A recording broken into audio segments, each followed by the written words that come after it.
محترم حضرات، خطبہ مسنونہ کے بعد قرآن کریم سورۃ البقرہ سے ایک آیت کریمہ کی میں نے تلاوت کی ہے، جس کے اندر اللہ رب العالمین فرماتے ہیں کہ یاد کریں آپ اس وقت کو جب آپ کے رب نے حضرت ابراہیم علیہ السلام کو چند کلمات کے ذریعے سے آزمایا، امتحان لیا، اور حضرت ابراہیم علیہ السلام نے جب ان تمام چیزوں کو مکمل کر دیا تو اللہ تبارک و تعالیٰ نے ان سے وعدہ کیا کہ انی جاعلک للناس اماما، کہ میں آپ کو تمام لوگوں کے لیے امام بنانے والا ہوں۔ تو حضرت ابراہیم علیہ السلام نے اللہ تبارک و تعالیٰ سے گزارش کی کہ ومن ذریتی، میری اولاد کو بھی یہ شرف اور یہ مقام ملنا چاہیے۔ تو اللہ تبارک و تعالیٰ نے فرمایا لا ینال عہد الظالمین، میرا جو وعدہ ہے یہ ظالموں تک نہیں پہنچے گا، یعنی یہ شرف، یہ مقام اور یہ عزت، یہ مرتبہ ظالموں کو نہیں ملے گا۔ محترم حضرات، عید الاضحیٰ اور حج کی نسبت ہمارے جد امجد سیدنا حضرت ابراہیم علیہ السلام سے ہے، گرچہ ظاہری طور پر حضرت ابراہیم علیہ السلام کا حضرت اسماعیل علیہ السلام کو قربانی کرنے کا اور ذبح کرنے کا واقعہ اس عید کا اصل بیک گراؤنڈ اور پس منظر ہے، لیکن حقیقت یہ ہے کہ قربانی سے معمور حضرت ابراہیم علیہ السلام کی پوری زندگی اس عید کا اصل پس منظر ہے، بیک گراؤنڈ ہے۔ حضرت اسماعیل علیہ السلام کو ذبح کرنے کا واقعہ قربانی کے تمام واقعات کا نقطۂ معراج یعنی پک پوائنٹ ہے۔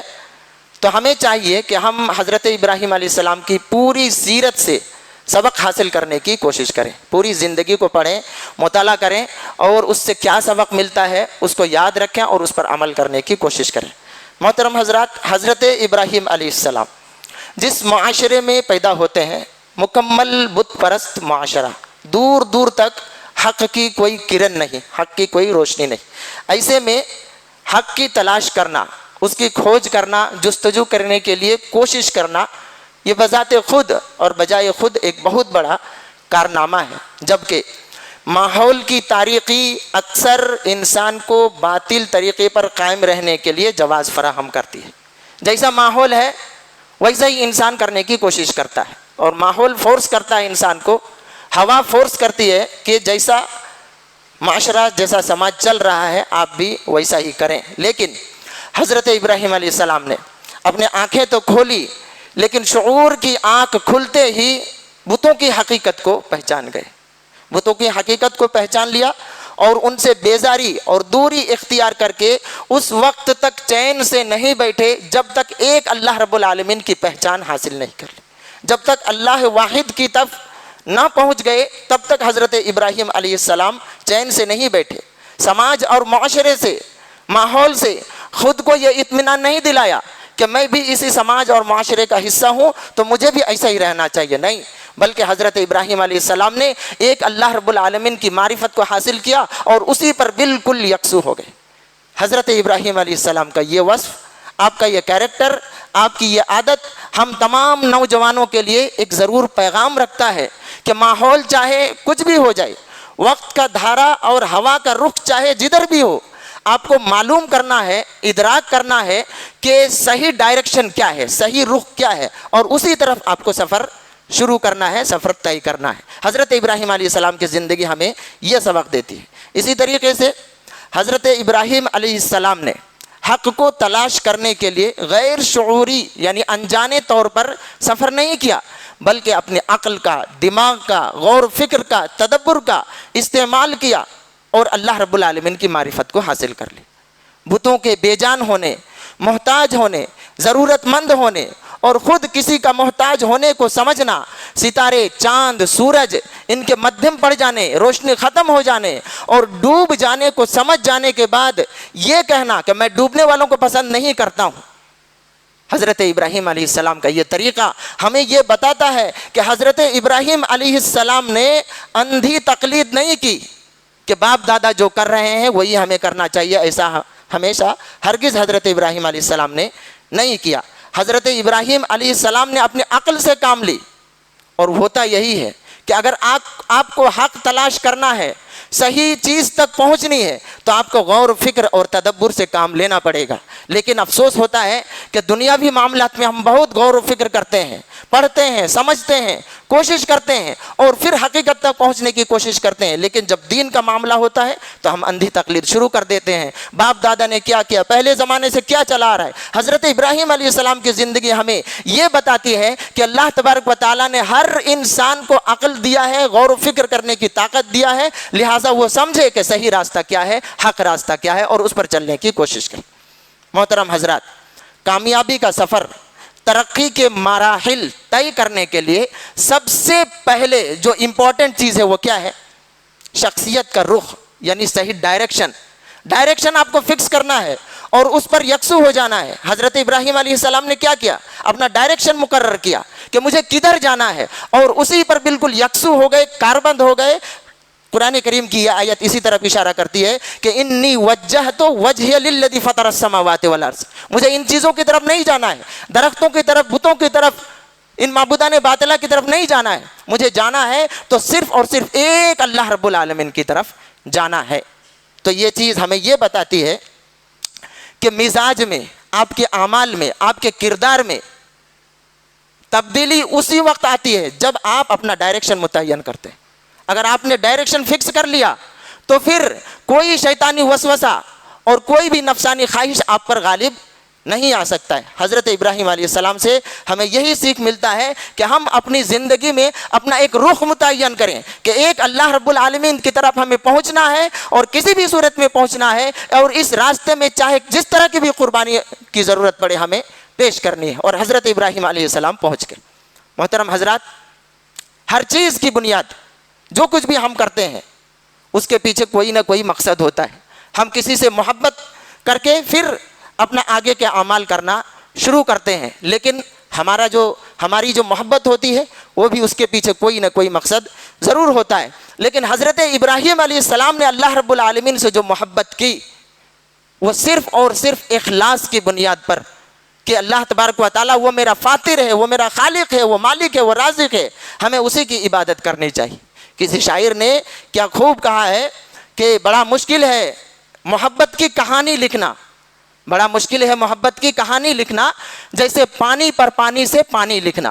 محبت درد دیتی ہے, محبت جان لیتی ہے, محبت امتحان لیتی ہے, نام زندگی ہے مگر محبت قربانی لیتی ہے. تو حضرت ابراہیم علیہ السلام نے ہر طرح کی محبت, ایک معاشرے میں جتنے طرح کے تعلقات ہو سکتے تھے ہر طرح کا تعلق اور ریلیشن شپ کو اللہ رب العالمین کی محبت پر قربان کر دیا. اپنے وطن عزیز کو چھوڑا, اپنے والد کو چھوڑا, رشتہ داروں کو چھوڑا اور اپنا چمکتا ہوا کیریئر کو حضرت ابراہیم علیہ السلام نے اللہ رب العالمین کے راستے میں قربان کر دیا. اور پھر جا کر کے آخر میں وہ قربانی پیش کی کہ جس کی مثال تاریخ پیش کرنے سے قاصر ہے.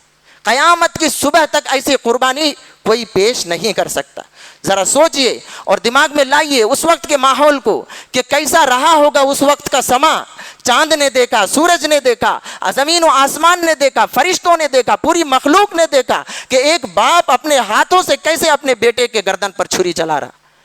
کیا حال رہا ہوگا, کیا سچویشن رہا ہوگا. حضرت ابراہیم علیہ السلام نے اپنے اللہ رب العالمین کی خوشی کو حاصل کرنے کے لیے پوری زندگی قربانی ہی میں گزار دی. پوری کی پوری زندگی حضرت ابراہیم علیہ السلام کی سیکریفائز اور قربانی پر مبنی ہے. شروع میں ابتدائی دور میں جو حضرت ابراہیم علیہ السلام نے قربانی دی وہ بھی کوئی معمولی قربانی نہیں ہے. حضرت ابراہیم علیہ السلام کے سامنے ایک چمکتا ہوا کیریئر تھا, جو فیوچر تھا, مستقبل تھا حضرت ابراہیم علیہ السلام کا, بالکل چمکتا تھا. کوئی معمولی انسان کا بیٹا نہیں تھا حضرت ابراہیم علیہ السلام. اپنی قوم کے سب سے بڑے پجاری کے بیٹے تھے جو بت بناتا تھا اور پھر اس کی پوجا کرواتا تھا.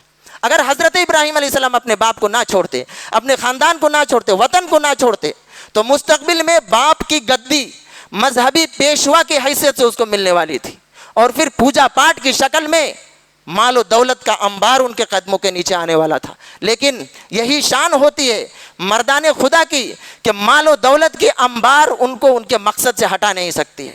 دنیا کی کوئی بھی خواہش ان پر غالب نہیں آ سکتی ہے. کہ شاعر کہتا ہے کہ لا کہیں سے ڈھونڈ کر اسلاف کا قلب و جگر, محترم بھائیو دوستو، آج بھی اگر ابراہیم علیہ السلام جیسا وصف اور صفت ہمارے اندر پیدا ہو جائے تو پھر وہی اللہ موجود ہے، وہی شریعت موجود ہے۔ اگر ہمارے اندر ابراہیم علیہ السلام جیسی صفت پیدا ہو جائے تو پھر وہی سما اور وہی حالات ہو سکتے ہیں کہ آج بھی ہو اگر براہیم سا ایما پیدا، آگ کر سکتی ہے انداز گلستہ پیدا۔ محترم حضرات، اگر قربانی کے اندر، اعمال کے اندر اخلاص ہو، بے لوث محبت ہو تو پھر کوئی بھی قربانی انسان کی رائے گاہ اور بیکار نہیں جاتی ہے۔ کیا حضرت ابراہیم علیہ السلام نے حضرت اسماعیل علیہ السلام کو ذبح کر دیا تھا؟ کیا اللہ تبارک و تعالیٰ نے ان کی جان لے لی تھی؟ نہیں، کیونکہ ان کے اندر اخلاص تھا، قربانی کرنے کی کوئی ضرورت نہیں ہے۔ لیکن اگر اعمال کے اندر اخلاص نہ ہو تو آپ کو قربان کرنا ہی پڑے گا، ذبح کرنا ہی پڑے گا، کاٹنا ہی پڑے گا۔ لیکن اگر اخلاص ہے تو وہاں تک پہنچتے پہنچتے اللہ تبارک و تعالیٰ آپ کو یہ آواز دے گا کہ قد صدقت الرؤیا یا ابراہیم، آپ نے خواب کو سچ کر دکھلایا۔ اِنَّا كَذَلِكَ نَجْزِي الْمُحْسِنِينَ، احسان کرنے والوں کا، آپ ہی کو نہیں بلکہ آپ کے طرز قدم پر، نقش قدم پر جو بھی انسان چلے گا ہم اسی طرح اس کے ساتھ یہ معاملہ کریں گے۔ محترم حضرات، وسائل، اسباب، سورس، اس پر بھروسہ ہمیں نہیں کرنا چاہیے۔ حضرت ابراہیم علیہ السلام کی زندگی ہمیں یہی سکھاتی تھی۔ حضرت ابراہیم علیہ السلام جس وقت خانہ کعبہ کی تعمیر کر رہے تھے، اس وقت کوئی کہہ سکتا ہے کہ یہ گھر اتنا مشہور ہو جائے گا؟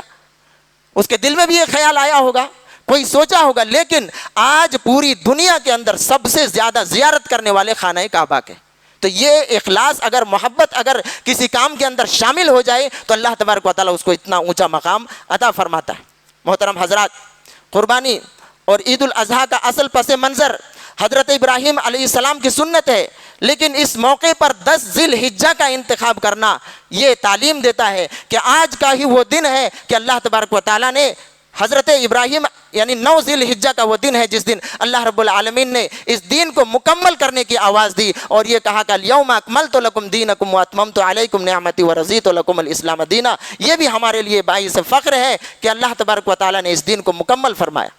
حضرات گرامی، امامت کی بنیاد، قربانی کے تمام مراحل جب حضرت ابراہیم علیہ السلام پاس کر جاتے ہیں، کامیابی سے طے کر جاتے ہیں، تو حضرت ابراہیم علیہ السلام کو اللہ تبارک و تعالیٰ یہ انعام دیتا ہے کہ انی جاعلک للناس اماما، میں آپ کو تمام لوگوں کا امام بنانے والا ہوں۔ حضرت ابراہیم علیہ السلام اسی وقت، کیونکہ باپ کی خواہش یہ ہوتی ہے کہ اولاد بھی اس کے طرز نقش قدم پر چلے، تو حضرت ابراہیم علیہ السلام اللہ رب العالمین سے یہ گزارش کرتے ہیں کہ میرے اولاد کو بھی یہ مقام ملنا چاہیے۔ اللہ تبارک و تعالیٰ فرماتے ہیں کہ لا ینال عہد الظالمین، آپ کا یہ مقام آپ کو جو ملا ہے آپ کے امتحانات میں کامیاب ہونے کی وجہ سے ملا ہے۔ ایسے ہی نقش قدم پر اگر کوئی دوسرا انسان چلتا ہے تو اس کو بھی یہ مقام دے گا۔ یہ اللہ رب العالمین کی طرف سے جو عزت، شرف اور مقام و مرتبہ ملتا ہے، یہ کسی خاندان کی وجہ سے نہیں، یہ کسی نسل کی بنیاد پر نہیں، بلکہ اعمال کی بنیاد پر اللہ رب العالمین یہ مقام اور مرتبہ دیتا ہے۔ اللہ تبارک و تعالیٰ قرآن کریم کے اندر ایک ہی جگہ میں دو مرتبہ فرماتے ہیں کہ تلک امۃ قد خلت لہا ما کسبت ولکم ما کسبتم،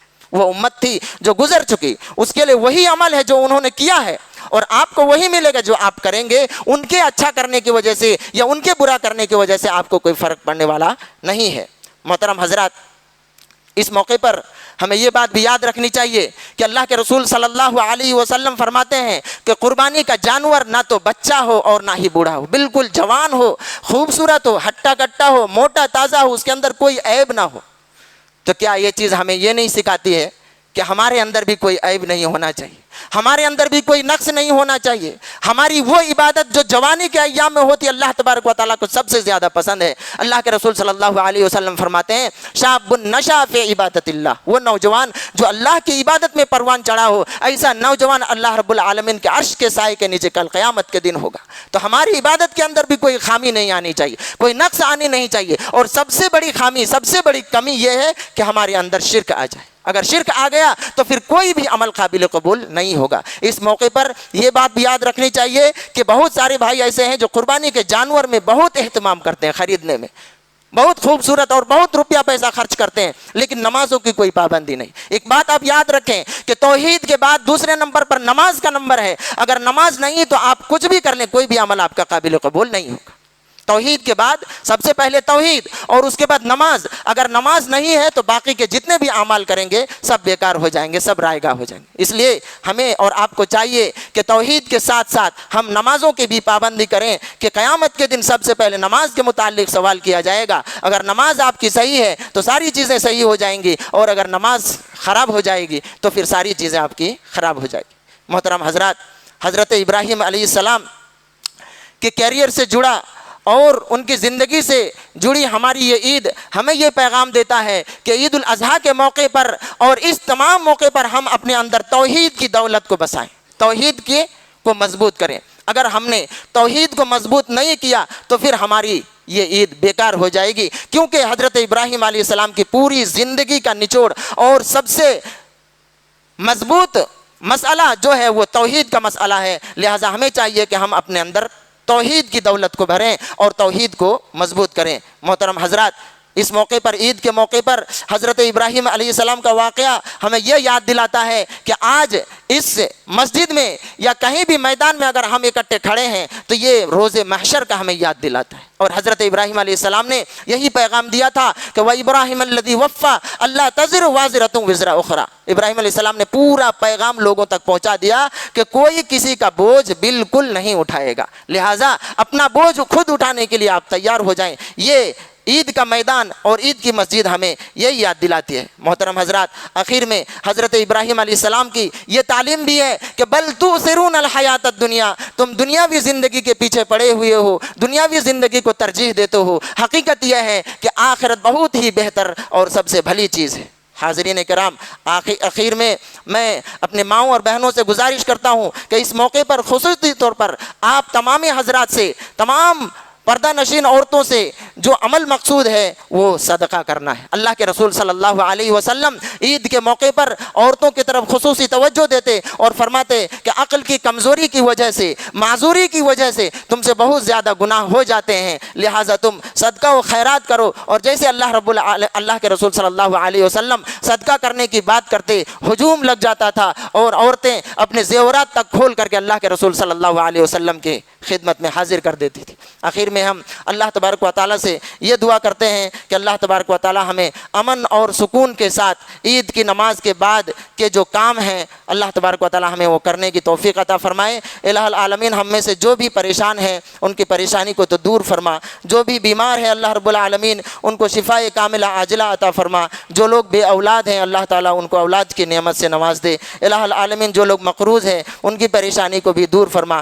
حاضرین کرام, اس مسجد کے جو ذمہ دار ہیں, ٹرسٹیان ہیں, کچھ لوگ گزر چکے ہیں, اللہ رب العالمین سے خصوصی طور پر دعا کریں اللہ تبارک و تعالیٰ ان کے گناہوں کو معاف فرمائے, اللہ تعالیٰ ان کی مغفرت فرمائے, اللہ رب العالمین ان کے ساتھ آسانی کا معاملہ فرمائے. جو لوگ بھی باحیات ہیں اور بیمار ہیں اللہ تعالیٰ انہیں شفائے کاملہ عاجلہ عطا فرمائے, اللہ تبارک و تعالیٰ ان کی زندگی میں خیر و برکت نازل فرمائے. محترم حضرات, ہم میں سے بہت سارے ایسے مرد ہیں, ایسے نوجوان ہیں اور ایسے نوجوان بہنیں ہیں جن کا ابھی تک شادی نہیں ہوا ہے, عمر تک پہنچ گئے ہیں لیکن اسباب کی وجہ سے, پریشانی کی وجہ سے شادی نہیں ہو پا رہی. اللہ تعالیٰ سے دعا کریں کہ اللہ تبارک و تعالیٰ ان کا بھی کوئی حسین جوڑا انتخاب فرمائے. آخر میں ہم اللہ رب العالمین سے دعا کرتے ہیں اللہ تبارک و تعالیٰ ہمارے اس ملنے بیٹھنے کو قبول فرمائے. اللهم اغفر لنا ولوالدينا ولإخواننا ولأحبابنا ولأجدادنا ولأساتذتنا ولشيوخنا ولأجلائنا ولجميع المسلمين والمسلمات والمؤمنين والمؤمنات الأحياء منهم والأموات فإنك مجيب الدعوات يا قاضي الحاجات برحمتك يا أرحم الراحمين. اللهم اغفر لنا ولإخواننا الذين سبقونا بالإيمان ولا تجعل في قلوبنا غلا للذين آمنوا ربنا إنك رؤوف رحيم. اللهم أعز الإسلام والمسلمين, اللهم أعز الإسلام والمسلمين, اللهم أعز الإسلام والمسلمين, اللهم أذل الشرك والمشركين, اللهم انصر إخواننا المسلمين في كل مكان, اللهم انصر إخواننا المسلمين في فلسطين, اللهم لعن الكفرة الذين يصدون عن سبيلك ويكذبون رسلك ويقاتلون أولياءك, اللهم خالف بين كلمتهم وزلزل أقدامهم وأنزل بهم بأسك الذي لا ترده عن القوم المجرمين. اللهم ربنا